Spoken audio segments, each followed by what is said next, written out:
वंदे मातरम। नमस्कार प्यारे साथियों, एक खबर सामने आ रही है कि रूस ने यूक्रेन के ऊपर हाइपरसोनिक मिसाइल से हमला कर दिया है।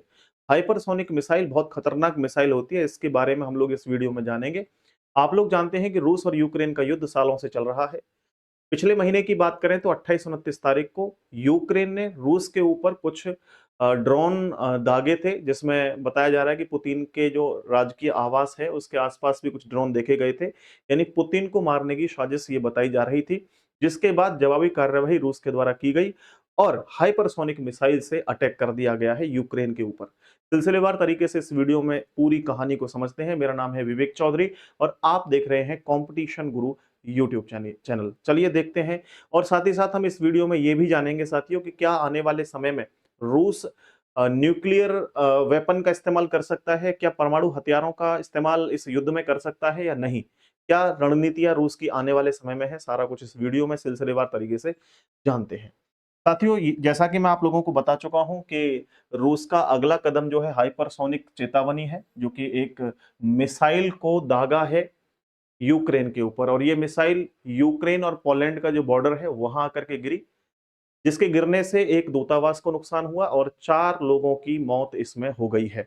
अगर बात करते हैं साथियों अभी तक कितना नुकसान यूक्रेन का हो चुका है या कितने अटैक यूक्रेन के ऊपर रूस के द्वारा किए गए हैं, तो जरा समझ लेते हैं। अभी तक 36 मिसाइलें रूस ने यूक्रेन के ऊपर दागी हैं। 242 ड्रोन अभी तक दागे गए हैं और 4 लोगों की मौत इस जो हाइपरसोनिक मिसाइल चली है इसमें मौत हुई है। प्यारे साथियों, यहां पर आप लोग देख सकते हैं, ये पोलैंड का बॉर्डर है। पोलैंड इधर की तरफ है और इधर यूक्रेन है। यहां पर ये जो है मिसाइल से अटैक किया गया है। अब यहां पर हम लोग समझते हैं, ये जो अटैक किया गया है हाइपरसोनिक मिसाइल के द्वारा, ये केवल जो हाइपरसोनिक मिसाइल है ये केवल मिसाइल नहीं है, ये अपने साथ और भी हथियार ले जाने में सक्षम है। यानी और भी बहुत सारे जो हथियार हैं वो साथ में लेकर के जा सकती है। हालांकि परमाणु हथियारों का इस्तेमाल भी करने के लिए हाइपरसोनिक मिसाइल का ही इस्तेमाल करते हैं। इसके अलावा यह हमला जेलेंस्की की यूरोप को दी गई चेतावनी को बल देता है, जो हमारे साथ हो रहा है वह तुम्हारे दरवाजे पर भी आएगा। यानी कि जो यूक्रेन के प्रेसिडेंट हैं जेलेंस्की, उन्होंने ये कहा है कि भाई अभी तो ये अटैक अटैक जो है हमारे ऊपर हो रहा है, लेकिन आने वाले समय में पूरे यूरोप को इससे खतरा है। कैसे? रूस से खतरा बताया जा रहा है। इसके बाद साथियों आगे की स्लाइड में देखें तो परमाणु हमले की असली रेड लाइन क्या है। रूस ने एक नए फंडामेंटल्स तैयार कर दिए हैं न्यूक्लियर हथियारों को लेकर के, उसको समझते हैं। लेकिन पहले पुरानी स्थिति को समझते हैं जो क्या है। रूस के इस कदम को समझने के लिए हमें उसके परमाणु सिद्धांत को समझना होगा कि परमाणु सिद्धांत रूस का क्या था, अब क्या है। पहले हम समझते हैं कि एक्चुअली अगर आधार सिद्धांत देखा है परमाणु का, यानी कि जो परमाणु हथियार होते हैं उनको किस स्थिति में हम लोग इस्तेमाल कर सकते हैं, तो यहाँ देखिए 3 पॉइंटों में मैंने बहुत आसान तरीके से स्लाइड के माध्यम से एक्सप्लेन करूंगा, आपको बहुत आसानी से समझ में आएगा। अगर सामूहिक विनाश या हमला होता है, सामूहिक विनाश का अर्थ क्या होता है जरा डिटेल में समझिए। रूस या उसके सहयोगियों पर परमाणु, रासायनिक या जैविक हथियारों से हमला होता है तो उसके बाद तुरंत ये अपने परमाणु हथियारों का इस्तेमाल कर सकता है। अगर कोई भी देश रूस के ऊपर परमाणु हथियारों का इस्तेमाल करेगा या जैविक हथियारों का इस्तेमाल करेगा, कुल मिलाकर के उसको लगेगा कि अब हमारा विनाश हो सकता है, तो उस स्थिति में परमाणु हथियार का उपयोग कर सकता है। दूसरा, अस्तित्व पर संकट। अगर उसे लगता है, रूस को लगता है कि हमारे अस्तित्व पर संकट आ सकता है, उस स्थिति में भी ये परमाणु हथियारों का इस्तेमाल कर सकता है। जब पारंपरिक युद्ध से रूस का अस्तित्व खतरे में पड़ जाए, जब देश के सर्वाइवल ही खतरे में हो, यानी कि अब वो चलना फिरना ही बंद हो जाए भाई साहब। यानी कहने का उद्देश्य ये है कि अगर कोई इंटरनेशनल लेवल पे इस पे प्रतिबंध भी लगा दिया जाए ना, तो भी ये अपना न्यूक्लियर वेपन का इस्तेमाल कर सकता है। इसके बाद तीसरा है आसन्न मिसाइल हमला। जब रूस की ओर बैलिस्टिक मिसाइल लॉन्च होने की विश्वसनीय जानकारी मिले, अगर किसी माध्यम से इसको पूरी खबर मिलती है कि अब रूस के ऊपर मिसाइल हमला किया जा सकता है जो कि न्यूक्लियर अटैक का होगा, तो ऐसी स्थिति में पहले से ही वो हमला कर सकता है। लेकिन अभी ये तीनों स्थितियां जो है वो नहीं है, कोई भी इस तरीके की जो है एक्टिविटी नहीं है, तो यहां ये हमला तो नहीं करेगा फिलहाल में। लेकिन साथियों 2024 में क्या हुआ था, 2024 में कुछ नियम इसने बदल दिए थे। जब यूक्रेन और रूस का युद्ध चल रहा था तो उसे पता था कि यूक्रेन तो एक साइड है, एक दिन में खत्म कर दिया जाएगा यूक्रेन। लेकिन यूक्रेन के ऊपर जो बड़े बड़े देशों की है ना पकड़ है, जिसकी वजह से यूक्रेन आगे निकल रहा है, जैसे अमेरिका है या जितने भी यूरोप के देश हैं, वो उसके सपोर्ट में खड़े हुए हैं, जिसकी वजह से मैं युद्ध नहीं जीत पा रहा हूं। अब उसने नए नियम जो है वो लागू कर दिया। नियम क्या थे जरा समझ लीजिए। 2024 में कुछ नियम जो है लागू किए, वो क्या थे? परमाणु हथियारों को लेकर के कुछ नई नीतियां बनाई, उनको समझते हैं। ये थी नई रेड लाइन, वह खंड जो जो सब कुछ बदल देता है।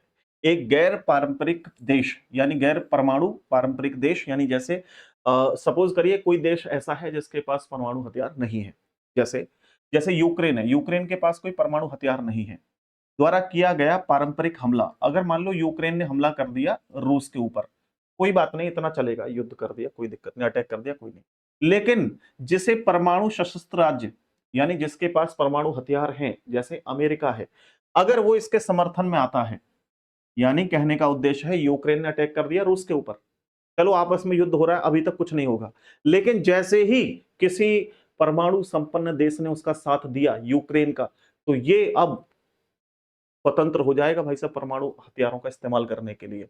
तो दोनों द्वारा किया गया जो संयुक्त हमला माना जा सकता है, और ऐसी स्थिति में जो है ये अपने परमाणु हथियारों का इस्तेमाल कर सकता है। इसका मतलब है कि यूक्रेन को हथियार देना सैद्धांतिक रूप से रूस के लिए परमाणु प्रतिक्रिया का आधार बन सकता है। यानी कि दोस्तों कुल मिलाकर के ये है कि अगर कोई भी देश ऐसे देश की अगर सपोर्ट में आता है जिस देश से रूस की लड़ाई है, तो फिर भाई ये माना जाएगा कि वो देश ही उसके ऊपर लड़ाई या युद्ध करने के लिए काम कर रहा है। लेकिन उस स्थिति में भी आप लोग समझ लीजिए खतरे की एक परिभाषा क्या है, क्रिटिकल थ्रेट क्या है, जरा समझना। परमाणु हथियारों का उपयोग तब भी किया जा सकता है जब रूस या बेलारूस के लिए क्रिटिकल थ्रेट या गंभीर खतरा हो। अब रूस तो आप लोग सब जानते हैं, रसिया, ठीक है, लेकिन ये बेलारूस क्या है, तो मैं आपको बता देता हूं कि बेलारूस भी एक अलग देश है जो कि यूक्रेन के ऊपर की तरफ है। मैप देखोगे तो यूक्रेन के ऊपर की तरफ है, लेकिन ये सपोर्ट में किसके है? बेलारूस, रूस के सपोर्ट में है, और रूस के सैनिक बेलारूस में आकर के ही यूक्रेन के ऊपर अटैक करते हैं। तो यहां पर लगातार सपोर्ट में कौन है? दोनों ये दोस्त हैं, मित्र हैं दोनों देश। कौन कौन? बेलारूस और रूस, दोनों मित्र होने की वजह से जो है ये दोनों कह रहे हैं कि अगर बेलारूस पे भी जो है अगर किसी ने धमकी दी या खतरा हुआ, तो भैया परमाणु हथियार का उपयोग हम यहां कर सकते हैं। इस खतरे को सीधे तौर पर नाटो की गतिविधियों से जोड़ा गया है, यानी कि नाटो जो है वो मिलकर के कहीं ना कहीं, आप देखिए ये पूरा रूस का क्षेत्र है ये पूरा, और यहां देखो ये अलग अलग मैंने मार्क के जरिए बताया कि नाटो हो या फिर अलग देश हो, कोई भी अमेरिका वगैरह, ये सब इधर की तरफ बढ़ रहे हैं। और उसको अगर लगा कि भैया अब हमको खतरा है, तो वो अपना न्यूक्लियर हथियार का इस्तेमाल कर सकता है। आगे, यह रूस को परमाणु हमले के लिए एक और अस्पष्ट लेकिन शक्तिशाली औचित्य प्रदान करता है। अब आगे देखेंगे तो और क्लैरिटी होगी मेरे भाई। देखो यहां इस बदलाव का तत्काल प्रभाव क्या होगा, देखिए रूस के नए सिद्धांत ने अमेरिका और उसके सहयोगियों को सतर्क कर दिया है कि अब वे यूक्रेन को आंख बंद करके समर्थन नहीं दे सकते हैं, क्योंकि इससे परमाणु युद्ध का खतरा बन सकता है। यानी पहले कोई भी आंख बंद करके यूक्रेन के साथ आ जाता था कि चलो मैं तुम्हारे साथ हूं, चलो मैं तुम्हारे साथ हूं। अगर कोई ऐसी आंखें बंद करके आएगा तो ये समझा जाएगा, रूस ये समझेगा कि वो देश डायरेक्ट हमला हमारे ऊपर कर रहा है, तो फिर हम परमाणु हथियार का उपयोग कर सकते हैं। इससे क्या होगा? उस क्लॉज यानी कि उससे क्या बेनिफिट होगा? इस क्लॉज को अगर यूज कर सकता है रसिया, यानी रसिया को लगता है भैया ऐसी स्थिति बन रही है तो इसका उपयोग कर सकता है। यूक्रेन को समर्थन में कमी का एक कारण यह भी है कि हालांकि मुख्य कारण अभी भी युद्ध के मैदान में जीत की कमी है। आगे देखें मेरे भाई तो यहां पर और स्थितियों को समझिए। जब शुरुआती ये युद्ध हुआ था, स्टार्ट हुआ था यूक्रेन और रूस के बीच में, तो यहां शुरुआत हुई थी ड्रोन अटैक से। ड्रोन अटैक एक बहुत बड़ा अटैक नहीं होता है, नॉर्मल सी चीज है। हालांकि युद्ध तो युद्ध है, हम ये कैसे कह सकते हैं नॉर्मल है, लेकिन और हथियारों के मुकाबले अगर देखें तो थोड़ा हल्का है। फिर इसके और ऊपर आते हैं तो बैलिस्टिक मिसाइल्स, ये भी दाग दी गई हैं साथियों, बैलिस्टिक मिसाइल से भी ये अटैक हुआ है। और फाइनली ये खबर देखने को मिली है कि आज हाइपरसोनिक मिसाइल के द्वारा अटैक जो है वो कर दिया गया है यूक्रेन के ऊपर। अब साथियों इसके ऊपर जो सबसे खतरनाक हथियार है वो रह जाता है न्यूक्लियर ऑप्शन, यानी कि परमाणु विकल्प। क्या क्या परमाणु हथियारों का इस्तेमाल रूस कर सकता है? मैंने सारी स्थितियां आपको समझाई, मैं और भी आप लोगों को बताऊंगा कि क्या कर सकता है। तो रूस धीरे-धीरे अपने हालातों की तीव्रता बढ़ा रहा है, यानी कि हमलों की तीव्रता बढ़ा रहा है और दुनिया को यह दिखाने के लिए कि वह पीछे नहीं हटेगा, जो है इसीलिए वो नए-नए जो हथियारों का प्रयोग कर रहा है। अब साथियों चांस कितने हैं कि ये अटैक करे? तो एक बार परमाणु उपयोग के लिए संभावित ट्रिगर पॉइंट हम लोग देख लेते हैं कि किन कंडीशन पे बटन दबाया जा सकता है परमाणु हथियारों का। सबसे पहले देखो आर्थिक पतन। आर्थिक पतन क्या होता है? जब पश्चिमी प्रतिबंध रूस को दिवालिया करने के लिए सफल हो जाते हैं या करने में सफल हो जाते हैं। यानी कि देखो, कोई भी देश केवल आमने-सामने के युद्ध से ही नहीं हारता है। अगर उस देश की जो आर्थिक स्थिति है, उसको भी अगर गंभीर रूप से चोट पहुँचा दी जाए, तो वो खुद हार मान जाता है देश। जैसे आज ईरान में हो रहा है, जैसे आज वेनेजुएला में हो रहा है, ऐसे बहुत सारे देशों में लगातार होता है। ऐसा अमेरिका ये कहता है रूस कि रूस क्या कहता है कि अगर हमारे ऊपर आर्थिक रूप से विश्वसनीय स्तर पर अगर रोक लगा दी जाती है, प्रतिबंध लगा दिया जाता है, तो मैं मानूँगा कि मेरे ऊपर ये अटैक है और इस स्थिति में मैं परमाणु हथियारों का इस्तेमाल कर सकता हूँ। यानी कि अगर ये जो यहाँ से बिज़नेस वगैरह हो रहे हैं विदेशों से, पश्चिमी देश मना कर दें कि हम तुम्हारे सामान को नहीं खरीद रहे, तो फिर ये मानेगा कि आर्थिक पतन हो रहा है हमारा और मुझे जो है मजबूर कर रहे हैं हथियार उठाने के लिए। अगर प्रत्यक्ष हमला होता है, डायरेक्ट अटैक होता है अगर रूस पर, ये मदर नहीं है, ये मास्को जैसे ऑपरेशन होते हैं, जैसे कि क्रेमलिन ड्रोन हमला हुआ था। जैसे मैंने बताया 91 ड्रोन भेजे गए थे, 91 ड्रोन भेजे गए थे यूक्रेन के द्वारा रूस में, जो कि वहाँ जो कि पुतिन है, पुतिन के जो राजकीय घर है उसके ऊपर देखे गए थे। तो ऐसी अगर स्थिति दोबारा बनती है मास्को के अंदर या कहीं भी, तो ये डायरेक्ट हमला माना जाएगा और ऐसी स्थिति में जो है ये प्रयोग कर सकता है। अत्यधिक सैन्य समर्थन, यानी अगर यूक्रेन को पश्चिमी देशों से बहुत बड़ा निर्णायक सैन्य समर्थन मिलता है, तो ऐसी स्थिति में भी ये अपने इस बटन को भैया दबाने में बिल्कुल पीछे नहीं हटेगा। अब ये हम देख लेते हैं कि क्या कितना परसेंट चांस है कि परमाणु हथियार उठा लिया जाए। आने वाले समय में दोस्तों कुछ नहीं कहा जा सकता कि क्या स्थितियां बन जाए।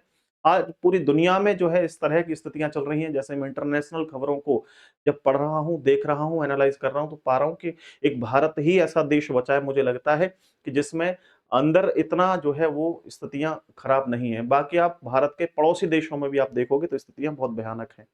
अभी कुछ पिछले साल आपने देखा था कि भारत और पाकिस्तान में भी युद्ध जैसे हालात थे, लेकिन अभी शांति है।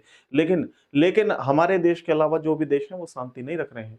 अब देखो रूस और यूक्रेन में युद्ध चल रहा है और अमेरिका तो तमाम देशों के साथ जो है झगड़ा करता ही रहता है। चाहे वेनेजुएला हो, चाहे वो ईरान हो या फिर इराक हो, कोई देश हो, लगातार जो है वो स्थितियाँ युद्ध जैसी हालात बनी रहती है। संभावना अभी भी यह है कि शायद 5 से 10% क्योंकि 5 से 10% संभावना है कि परमाणु हथियार का उपयोग हो, क्योंकि कोई भी परमाणु युद्ध नहीं चाहता। हालाँकि इतना आसान भी नहीं है परमाणु हथियारों को चलाना या उसका लो भाई ये कोई मज़ेदार हमारी बंदूक है, एक बार स्वाद देखते हैं कैसा है। इतना आसान भी नहीं है लेकिन फिर भी जो मैंने संकट बताए हैं ऐसी स्थिति बनती है तो पीछे नहीं हटेगा कोई भी। ठीक है? तो क्योंकि कोई भी परमाणु जो है युद्ध नहीं चाहता। हालाँकि रूस ने जानबूझ करके परमाणु उपयोग के नियमों को अस्पष्ट रूप से व्यापक बना दिया है। वो जानता है कि परमाणु हथियार को इस्तेमाल करना इतना आसान नहीं है। फिर भी 2024 में उसने अपनी सारी नीतियों को बदल दिया जो कि संबंधित थी किससे? परमाणु हथियारों से, ठीक है? खतरा कम हो सकता है लेकिन यह पहले से कहीं अधिक वास्तविक है, यानी कि पहले तब भी लगता था कि परमाणु युद्ध होने की संभावना कम है, लेकिन जैसे स्थितियां बदली तो अब और ज्यादा संभावना है कि ज्यादा युद्ध के चांस बढ़ जाते हैं। तो पहले तो 0% थे परमाणु हथियारों का इस्तेमाल करना, अब 5 से 10% हो जाता है। इस निर्णायक युद्ध के बाद में जो व्यवस्थित चीजें बनेंगी या व्यवस्था जो बनेगी, वो क्या होती है, क्या आने वाले समय में होता है, मैं आपको ज़रूर बताऊँगा। अगर आपको मेरे द्वारा दी गई जानकारी अच्छी लगी है, तो वीडियो को लाइक करिएगा, शेयर करिएगा और एक प्यारी-सी वैल्यूएबल कमेंट ज़रूर करिएगा। बहुत-बहुत धन्यवाद। नमस्ते। जय हिंद।